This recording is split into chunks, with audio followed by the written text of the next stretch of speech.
종교의 시대는 끝났다. 요즘 정말 자주 들리는 말입니다. 통계를 보면 틀린 말도 아닙니다.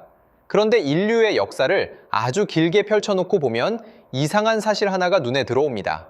우리는 단 하루도 종교 없이 살아본 적이 없다는 겁니다. 그렇다면 지금 우리가 목격하는 건 종교의 끝일까요? 아니면 또 한 번의 변신일까요? 시계를 아주 멀리 돌려보겠습니다.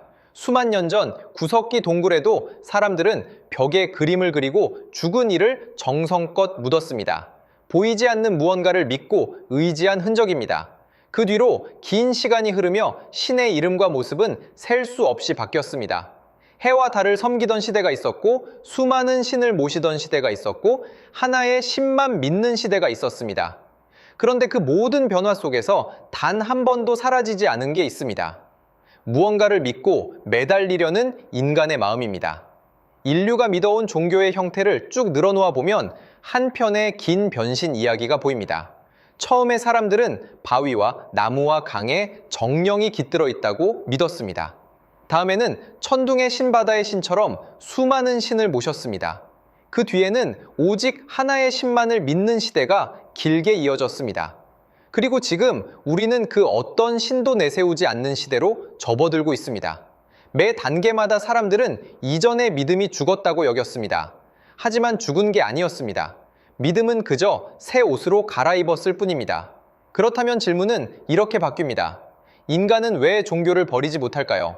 더 정확히 말하면 종교의 형태는 끝없이 바뀌는데 왜 그 뿌리만은 끈질기게 살아남을까요? 이 질문의 답을 찾으면 지금의 탈종교가 무엇을 의미하는지도 함께 보입니다. 오늘은 종교의 가장 깊은 뿌리를 끝까지 파헤쳐 보겠습니다. 인간이 종교를 갖게 된 가장 근본적인 이유는 어쩌면 단 하나입니다. 우리는 자신이 언젠가 죽는다는 걸 또렷이 아는 유일한 동물입니다. 이 사실은 견디기 힘든 불안을 안깁니다.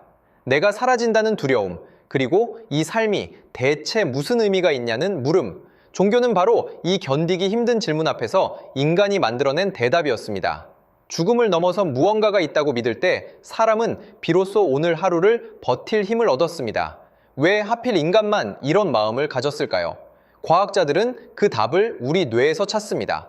인간의 뇌는 어디서든 의미와 패턴을 찾아내도록 설계되어 있습니다. 바람에 흔들리는 풀숲에서도 누군가의 의도를 읽어내려 합니다. 이런 능력 덕분에 우리 조상은 위험을 재빨리 알아채고 살아남았습니다. 그런데 바로 그 능력이 보이지 않는 존재를 상상하는 힘이기도 했습니다. 세상 곳곳에 뜻이 담겨 있다라고 느끼는 뇌, 그것이 종교를 낳은 또 하나의 뿌리입니다. 그러니 종교적인 마음은 약함이 아니라 인간을 인간이게 한 능력의 다른 얼굴인 셈입니다.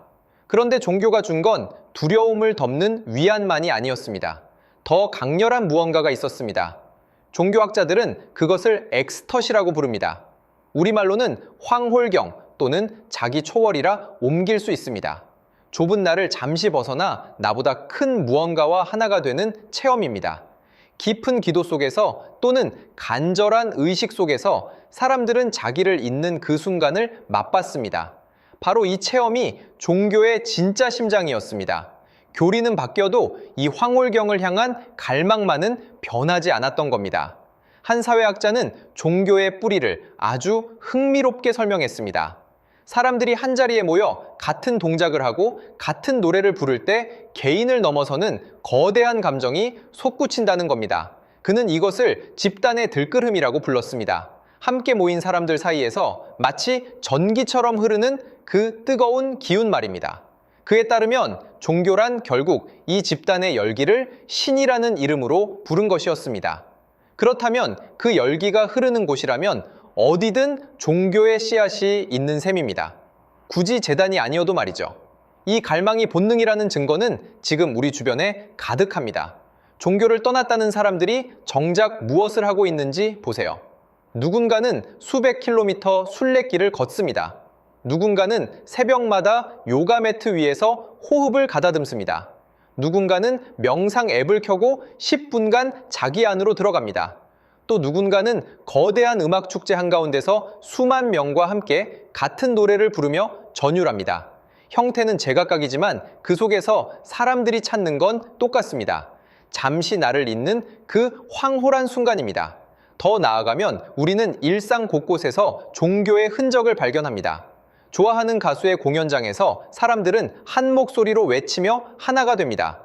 운동 경기장에서 낯선 이들과 어깨를 걸고 같은 팀을 응원합니다. 그 순간 개인은 사라지고 더 큰 우리만 남습니다. 이건 옛사람들이 신을 향한 의식에서 느끼던 감정과 놀랄 만큼 닮았습니다. 신이라는 이름만 빠졌을 뿐 자기를 넘어서는 황홀경의 구조는 그대로입니다. 인간은 어떤 시대에도 이 감각 없이는 살지 못하는 존재인 겁니다. 그 씨앗은 슬픔의 자리에서도 자랍니다. 큰 사고로 누군가를 잃었을 때 사람들은 약속이나 한 듯 한 곳에 모여 촛불을 켭니다. 해마다 그날이 돌아오면 함께 고개를 숙입니다. 누가 시켜서가 아닙니다. 슬픔을 혼자 견딜 수 없어 함께 나누려는 본능입니다. 이 추모의 풍경은 옛사람들이 죽은 이를 위해 치르던 의식과 본질이 같습니다. 형식은 종교를 벗었지만 그 안에 담긴 마음은 더없이 종교적입니다. 우리는 여전히 의식을 통해 슬픔을 견디고 서로를 붙드는 존재인 겁니다. 그렇다면 지금의 탈종교는 무엇일까요? 저는 이것을 종교의 죽음이 아니라 한 단계 성숙으로 봅니다. 한 시청자가 남긴 말이 정확합니다. 맹목적으로 믿는 종교에서 스스로 깨닫는 철학으로 발전하는 과정이라는 겁니다. 예전에는 의심 없이 그냥 믿으라고 했습니다. 지금 사람들은 묻고 따지고 스스로 납득해야 비로소 받아들입니다. 신을 떠받드는 종교에서 나를 들여다보는 수행으로 무게중심이 옮겨가고 있는 거죠. 형태가 더 가벼워지고 더 개인적으로 바뀌고 있는 겁니다. 다만 이 변화에도 분명한 그림자가 있습니다. 종교가 개인의 취향처럼 잘게 쪼개지면 한 가지를 잃습니다. 바로 함께라는 힘입니다. 혼자 하는 명상은 자유롭지만 외롭습니다. 곁에서 붙잡아줄 공동체가 없으면 길을 잃기 쉽습니다. 게다가 진짜가 비운 자리를 가짜가 노립니다. 그럴듯한 영성을 내세운 사이비가 외로운 사람들을 파고듭니다. 그래서 형태가 자유로워진 만큼 우리에게는 스스로 분별하는 힘이 더 중요해졌습니다. 자유에는 늘 책임이 따르는 법이니까요. 여기서 반드시 경계할 게 하나 더 있습니다. 종교가 비운 자리를 위험한 것이 차지할 수도 있다는 겁니다. 사람들은 나를 넘어선 무언가에 속하고 싶어 합니다. 그 갈망이 건강하게 흐르면 따뜻한 공동체가 되지만 비뚤어지면 맹목적인 광신이 됩니다. 정치적 진영이나 극단적인 이념이 종교의 자리를 대신할 때 우리는 그것을 똑똑히 봐왔습니다. 자기 편은 무조건 옳고 상대편은 악으로 모는 태도. 그건 가장 낡은 종교의 가장 나쁜 모습을 그대로 닮았습니다. 자기 초월의 갈망은 늘 두 얼굴을 갖고 있다는 걸 잊지 말아야 합니다. 완벽한 모델은 어디에도 없습니다. 거대한 조직 종교는 사람을 모아주지만 때로 억누릅니다. 홀로 하는 영성은 자유롭지만 때로 외롭습니다. 어느 한쪽이 정답이라고 함부로 말할 수 없습니다. 중요한 건 형식이 아니라 그 끝에 무엇이 남느냐입니다. 두려움을 덜어주고 나를 넘어서게 하고 다시 살아갈 힘을 준다면 그게 절이든 교회든 순례길이든 명상이든 상관없습니다. 이름표는 중요하지 않습니다. 진짜 변화가 일어나는가 오직 그것만이 중요합니다. 이제 처음의 질문으로 돌아가 보겠습니다. 종교의 시대는 정말 끝났을까요? 저는 아니라고 생각합니다. 끝난 것은 특정한 형태의 종교일 뿐입니다. 무언가를 믿고 무언가에 기대고 자기를 넘어서려는 인간의 마음은 단 한 번도 끝난 적이 없습니다. 그것은 신의 이름을 갈아입을 뿐 결코 사라지지 않습니다. 우리가 종교의 끝이라 부르는 이 순간도 사실은 다음 종교가 태어나는 진통일지 모릅니다. 그런데 이 거대한 이야기가 도대체 당신과 무슨 상관일까요? 상관이 아주 많습니다. 우리는 종교가 사라진 자리에서 각자 알아서 자기만의 의미를 찾아야 하는 시대를 살고 있습니다. 누구도 대신 답을 주지 않습니다. 그래서 어떤 사람은 더 자유로워졌고 어떤 사람은 더 길을 잃었습니다. 무엇을 믿어야 할지, 무엇에 기대야 할지 스스로 정해야 하는 무거운 자유가 우리 손에 쥐어진 겁니다. 그렇다면 이 무거운 자유 앞에서 우리는 어떻게 해야 할까요? 한 가지 분명한 사실이 있습니다. 삶의 의미는 누가 정답으로 건네주는 게 아니라 스스로 만들어가는 것이라는 점입니다. 예전에는 종교가 의미를 통째로 떠먹여줬습니다. 이제는 우리 각자가 자기 손으로 의미를 빚어야 합니다. 그건 분명 더 외롭고 더 고된 일입니다. 하지만 동시에 더 정직하고 더 내 것인 신앙이기도 합니다. 누가 정해준 답이 아니라 내가 찾아낸 답이니까요.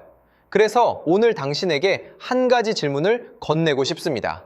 최근에 시간 가는 줄 모르고 푹 빠졌던 순간이 있나요? 나를 잊을 만큼 마음이 가득 찼던 순간 말입니다. 그게 음악이든 산행이든 기도든 누군가와의 깊은 대화든 다 좋습니다. 그 순간을 가만히 떠올려 보세요. 바로 거기에 당신만의 종교가 숨어 있습니다. 어떤 이름도 붙어 있지 않지만 그것이 당신을 살게 하는 진짜 신앙입니다. 미래의 종교는 누가 정해주지 않습니다. 거대한 교단도 유명한 성직자도 아닙니다. 바로 당신이 무엇 앞에서 가장 충만해지는지가 정합니다.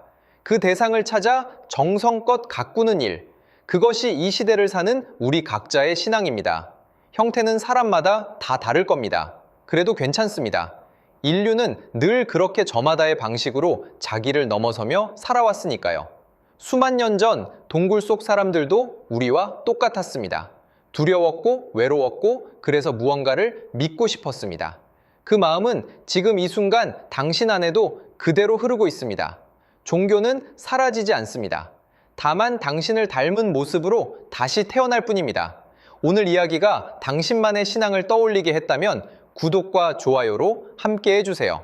다음 시간에 더 깊은 이야기로 찾아오겠습니다. 고맙습니다.